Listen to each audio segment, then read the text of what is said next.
Les contes berbères de mon grand-père, édités en France par Orient Éditions et en Algérie par Dalimène. Pour vous donner envie de lire les contes berbères de mon grand-père, recueillis par Slimane Rahmani dans les années 50, eh bien, je vais vous en lire le début d'un, pour vous donner envie de lire la suite, et puis pour vous donner aussi envie de lire les autres. Alors écoutez bien. Un wali promet sa fille unique à 4 prétendants. Un wali avait une fille très belle en âge de se marier.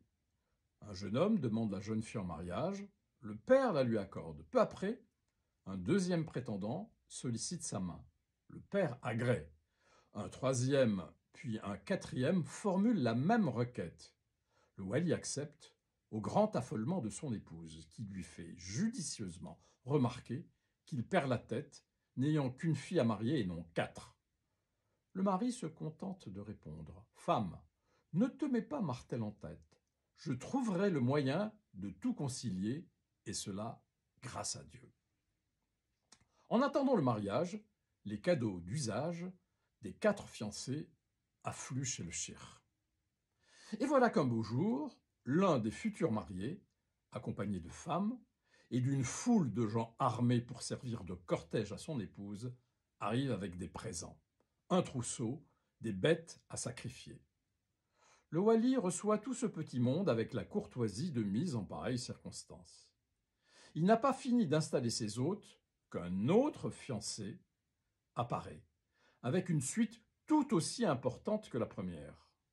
Le saint homme les accueille dans un autre campement, mais voici qu'un troisième, puis un quatrième groupe se présente.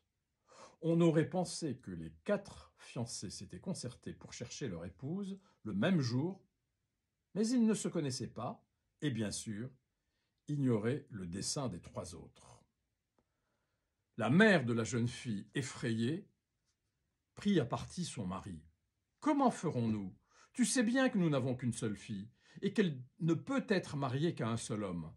Et les 3 autres, auxquels tu as promis sa main, que leur donneras-tu ? Vraiment, je ne te comprends pas. Il faut avoir perdu la raison pour agir comme tu l'as fait. Que dois-je répondre aux 4 groupes de femmes qui réclament leurs fiancées respectives ? Non, vraiment, tu es fou, tu nous déshonores. »